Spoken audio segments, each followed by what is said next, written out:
Welcome, everybody. John Zager, johnzager.com. How's everybody doing? Good? Good.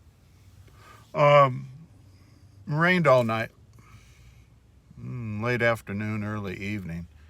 Not heavy rain, just kind of a light rain. But it did rain all night. It's still cloudy. Streets are wet. Grass is wet. But I don't think it's supposed to rain anymore for a while. So, eastern slope got some moisture. And that was a good thing. Cleaned up the air, and we're not the number one most polluted town in the country any longer. So anyway, got kind of a busy day today. Wanted to talk to you a little bit more about, I guess, personalities, kind of continuing that series and where things are going with that. It makes a difference. It makes a big difference, actually, who you hang around with. I don't know how many people actually pay attention to that, but your personality attracts similar, like kind personalities, right? Sure. And well, that's good. And it's not so good. If you live in lack, the world today lives in lack. I mean, statistically, the globe lives in lack. And the exception to the rule are the few people that, I don't know, have some money, had some forethought to do the traditional lifestyle. You know, buy a house, get a job, work it your whole life, retire, and walk around with other retired people waiting to die.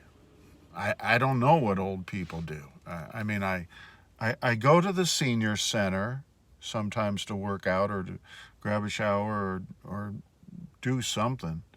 I don't know. Sometimes I just study over there and bring my computer and do computer work.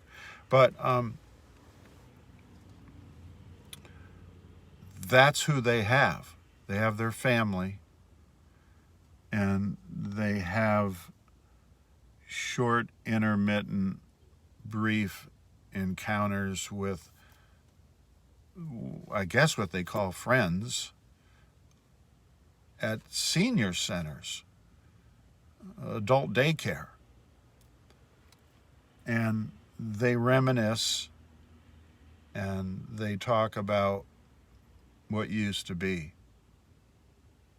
I never could figure that out. When you get old, what do you do? What's the point? What's the purpose? I can't figure that out. I'm getting new glasses here tomorrow, actually. I go in for my exam, and I'm looking forward to having some new glasses.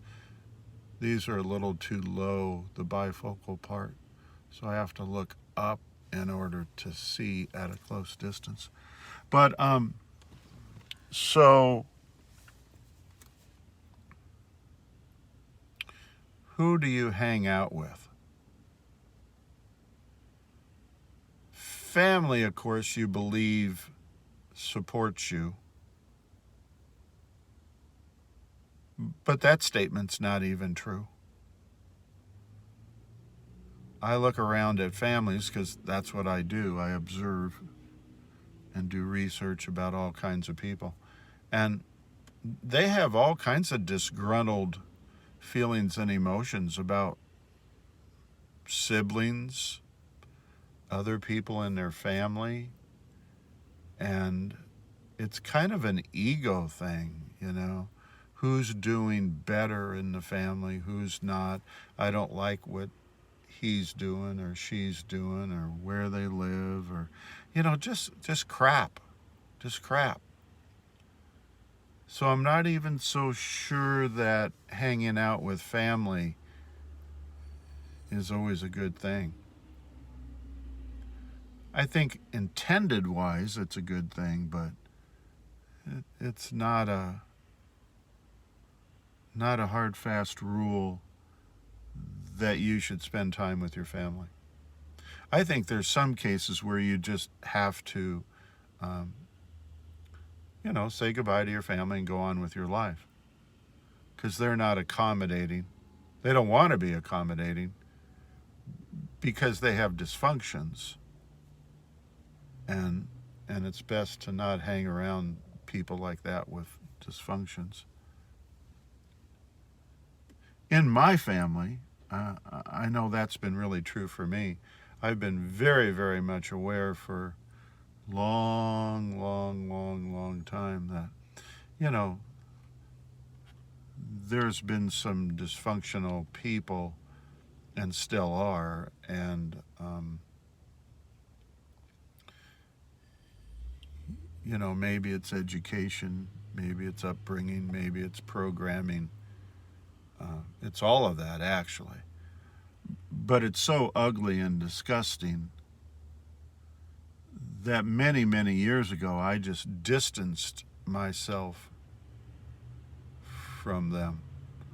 I didn't want that to be part of my life. And to this day, I mean, here,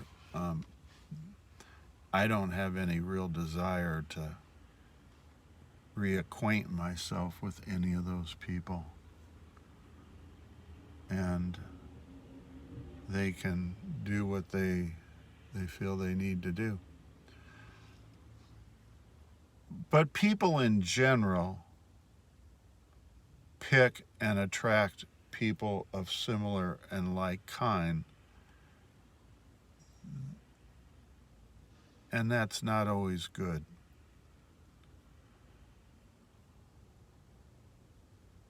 And it can be damaging.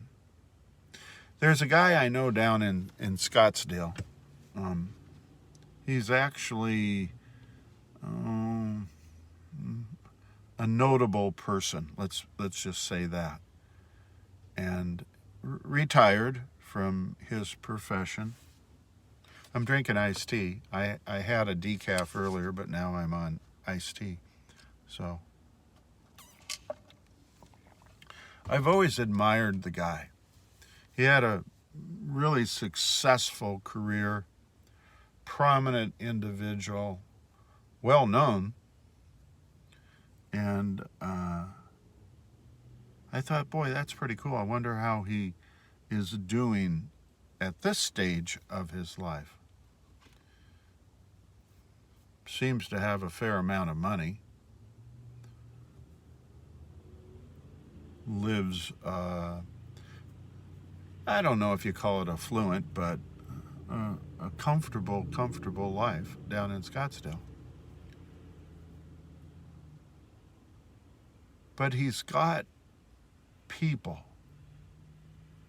You know how they make that funny saying, we'll have your people call my people kind of thing? It's kind of silly, but he's got people. He's the kind of guy that in his retirement, he still makes money. He still gets out and about, doesn't sit at home, doesn't go to the senior center, has no need for stuff like that. He's very comfortable with who he is and that sort of thing. And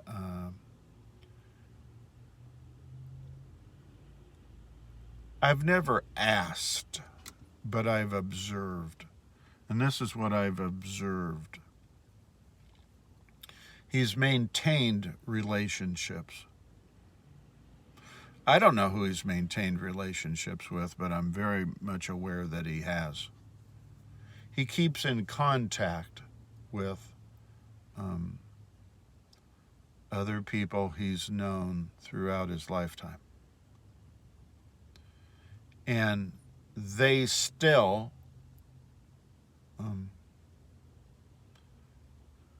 put projects together to where, are they making bazillions of dollars like they might have before? No, they're not, but they're still making sufficient amount of money to live comfortable lives in their retirement. And they're having fun doing it because it's stuff that they know how to do. I don't know how that works. Maybe you guys do. For instance, I've been in basically psychology since 69, maybe it was, or the fall of 68 or 69. And I've known a lot of people. But I've not necessarily kept in close contact with those people for a variety of reasons. And now, in my retirement, I think I would like to do that. I've always liked interacting with people that I've always known. But I don't necessarily do that. I don't necessarily do that. Those are the people that are of interest to me. There's a movie out somewhere. I use the quote once in a while just for fun. I'm a person of interest. It doesn't mean I'm a person of interest. I'm not. I'm just a regular person. But if you have people in your life, you're a person of interest, right? That's a good thing. Yeah, that's a good thing. So, it's something I think we should work on.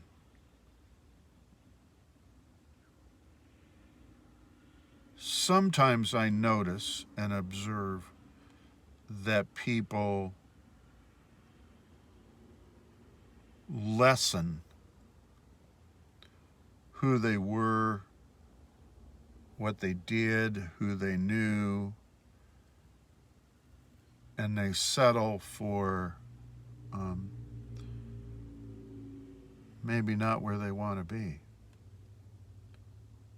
I don't know what happens there, but they let down.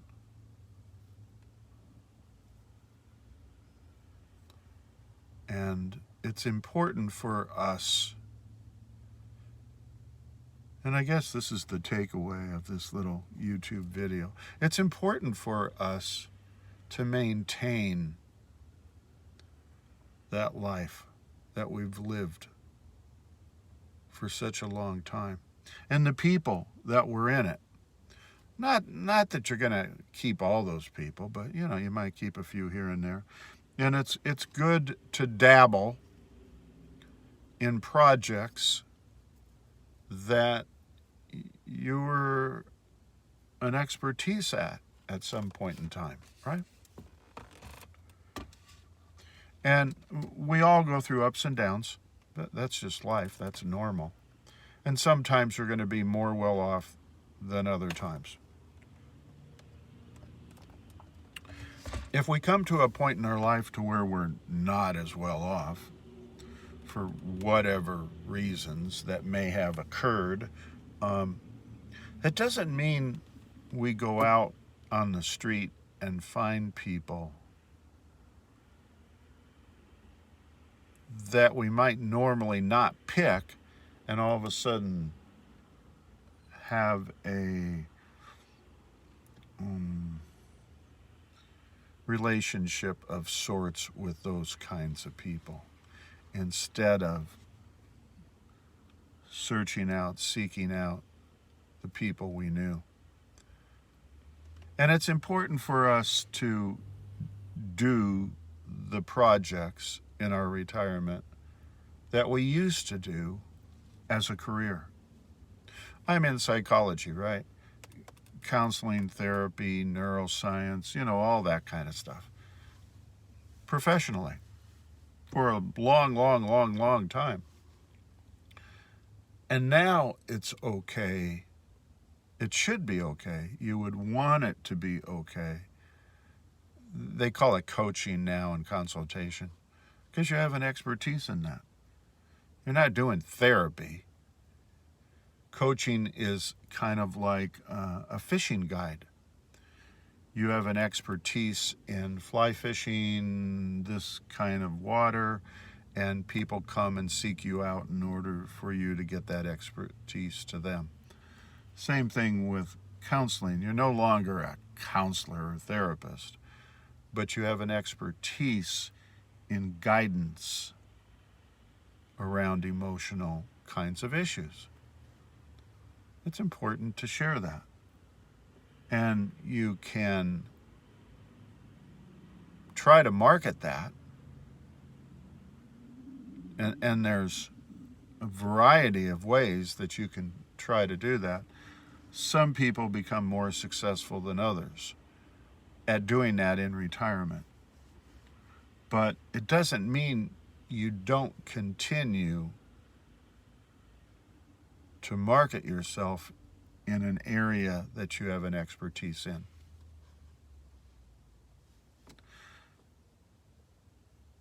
Final thought. The people that seem to maintain longevity, happiness, joy, financial security is certainly that, contentment, satisfaction, a good life. Not be thinking about the final chapter. But the person who attempts, because it's not always going to be workable, attempts to maintain those relationships, sundry relationships with people of past, and continue to do projects, work that is familiar to you, and to offer your expertise, maybe in consultation or coaching or guidance of some kind. Those are the people that you want to seek out and model after. If you're getting near retirement age. If you're getting near retirement age, you need to have a plan, and I just gave it to you. It's a real good time to do some personal growth kinds of stuff. Personal growth doesn't stop when you stop working, 8 to 5 or 9 to 5, whatever it is. It continues on in your retirement. So I'm asking for those people who are already retired and those nearing retirement, use that plan, use that formula. It's very, very important. The people who have shorter lives, this is just science and statistics, stop everything when they retire. And they start focusing on death and dying, sickness and ill health. I don't have enough money kinds of stuff, right? So there you go. Give that some thought. Meditate on that one today. Sit in the easy chair and let that pass by the gray matter a few times. God bless everybody. Take care of one another, and I'll look forward to talking to you all again real soon. Thanks a lot. See you. Bye.